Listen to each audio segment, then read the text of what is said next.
ED ही PM Modi है और मोदी ही ED है। विपक्ष के नेताओं का कहना है कि ईडी वही कार्रवाई करती है जहां बीजेपी कमजोर दिखाई देती है।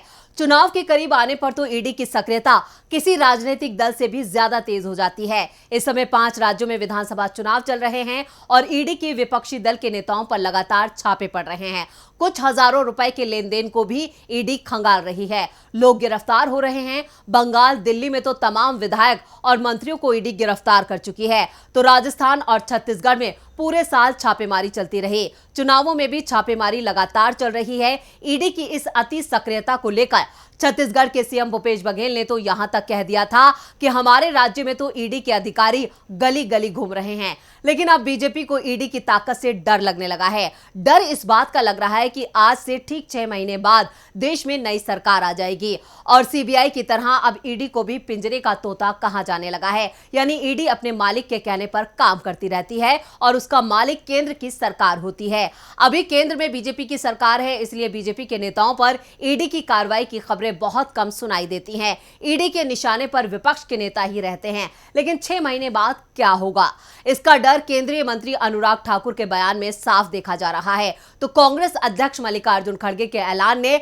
बीजेपी को और ज्यादा डरा दिया है। तो आखिर ईडी से अब बीजेपी के नेताओं को क्यों लगने लगा है डर, इस खबर पर हम करेंगे अपनी स्पेशल रिपोर्ट में विस्तार से चर्चा। नमस्कार, मैं हूं परवीन। तो शुरू करते हैं कि क्या बीजेपी को अपनी हार का हो चुका है एहसास। मोदी सरकार के मंत्री को ईडी से लगने लगा है डर। अनुराग ठाकुर का बयान, कांग्रेस के हाथ ईडी आई तो इसका होगा दुरुपयोग। कांग्रेस अध्यक्ष मल्लिकार्जुन खड़गे ने दे दी चेतावनी, हमारी बारी भी आएगी। कांग्रेस की केंद्र में सरकार बनने की संभावना से बीजेपी के नेताओं में दिख रही है घबराहट। क्या केंद्र से मोदी सरकार की विदाई तय हो गई है? आखिर अचानक ईडी को लेकर बीजेपी नेताओं को डर क्यों लगने लगा है? अभी तक ईडी की कार्रवाई का खुलकर बचाव करने वाले बीजेपी के नेताओं को ये क्यों लगने लगा कि ईडी उनके खिलाफ भी कार्रवाई कर सकती है? दरअसल केंद्रीय मंत्री अनुराग ठाकुर का एक बयान सामने आया है। अनुराग ठाकुर ने कहा कि अगर कांग्रेस के हाथ में ईडी आ गई तो वो उसका गलत इस्तेमाल करेगी, अपने नेताओं पर दर्ज मुकदमे खत्म करेगी। यानी अनुराग ठाकुर को भी एहसास हो रहा है कि 6 महीने बाद केंद्र की सत्ता में कांग्रेस आने वाली है और कांग्रेस की सरकार आएगी तो बीजेपी जो आज सरकार में है वो विपक्ष में होगी और ईडी जो आज विपक्षी दलों पर कार्रवाई करती दिख रही है वो 6 महीने बाद भी अपने काम में लगी होगी। यानी विपक्षी दल ही उसके टारगेट पर होंगे और उस समय विपक्ष में जो दल होगा वो बीजेपी होगी। और बीजेपी के डर की एक बड़ी वजह कांग्रेस अध्यक्ष मल्लिकार्जुन खड़गे का बयान भी है, जिसमें उन्होंने बीजेपी नेताओं को सीधी चेतावनी देते हुए कहा है कि दिन सबके बदलते हैं, हमारे 6 महीने बाद बदलने वाले हैं। तो कांग्रेस की जीत और ईडी को लेकर क्या कहा खड़गे ने, इस वीडियो में देखते हैं।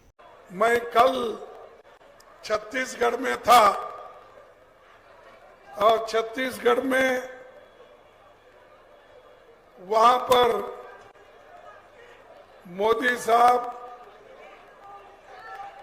और शाह साहब, उनकी फौज भी वहां थी। हमारे कार्यकर्ताओं पर एक डर पैदा करने के लिए उन्होंने वहां ED red, income tax raid और सीबीआई रेड ये करते हुए आपने देखा होगा, पढ़ा होगा।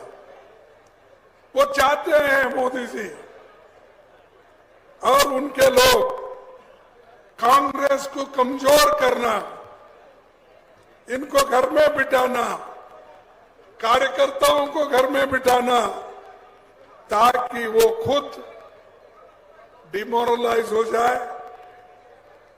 पस्त हो जाए, तो उससे बीजेपी को फायदा होगा, ये सोच रहे। ये सोच उनकी गलत है। अब तो कांग्रेस किसी हालत में मध्य प्रदेश में जीतने वाली है,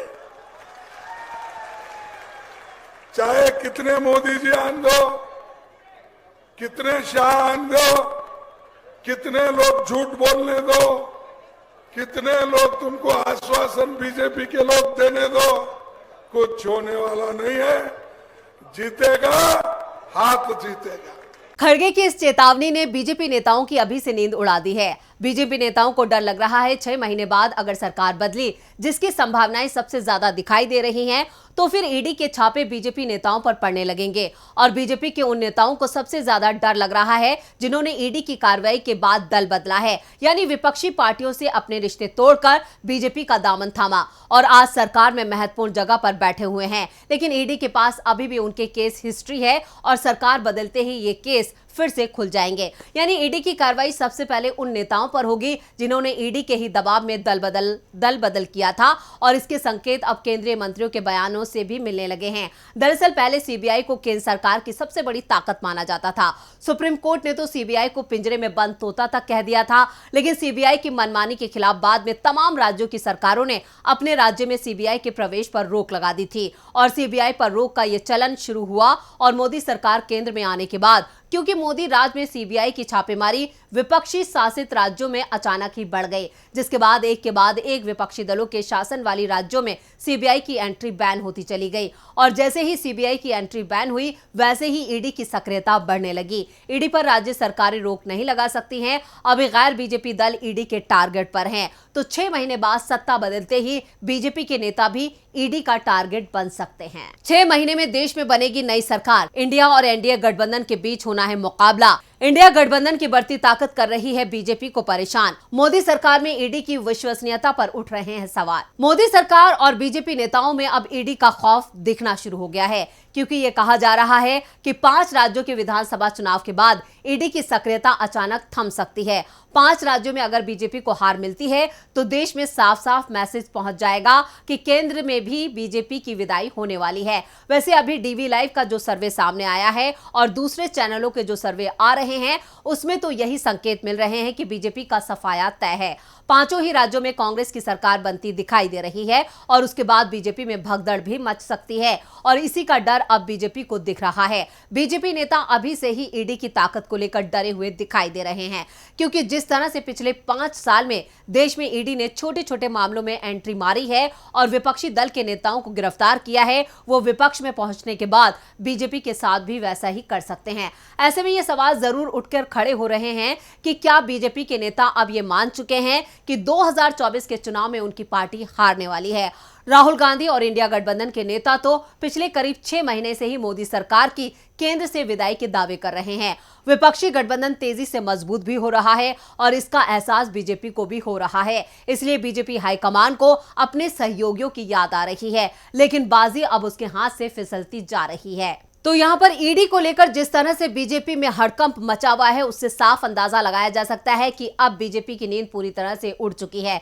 उसे भी एहसास हो चुका है कि 5 राज्यों के विधानसभा चुनाव के जो नतीजे आएंगे वो उसकी विदाई तय कर देंगे। आपको बता दें कि ईडी जिस तरह से छत्तीसगढ़ में सक्रिय है और वहां पर सीएम भूपेश बघेल ने ईडी को लेकर जो बयान दिए हैं उसके बाद सियासी गर्मी भी बहुत बढ़ गई है। लगातार छत्तीसगढ़ से लेकर राजस्थान में ईडी की छापेमारी चल रही है और इन दोनों ही राज्यों में कांग्रेस की सरकार है और कांग्रेस लगातार आरोप लगा रही है कि ईडी जो है, यहां पर बीजेपी जो ईडी के भरोसे ही चुनाव लड़ रही है और ईडी के सहारे ही वो चुनाव जीतना चाहती है और ये सब हो रहा है गृह मंत्री अमित शाह के इशारे पर। विपक्षी नेताओं का भी साफ तौर पर कहना है कि जिस तरह से विपक्ष को टारगेट किया जा रहा है उससे मोदी सरकार के आने वाले वक्त में मुश्किलें बढ़ सकती हैं और जनता भी ये समझ चुकी है। लोगों को भी समझ आ रहा है कि ईडी के सहारे मोदी सरकार किस तरह से यहां पर चुनावी समीकरणों को अपने पक्ष में करने में लगी हुई है। लगातार पीएम मोदी चाहे अपने भाषणों में कितना भी कुछ कहें ईडी को लेकर या विपक्ष को भ्रष्टाचारी बताएं,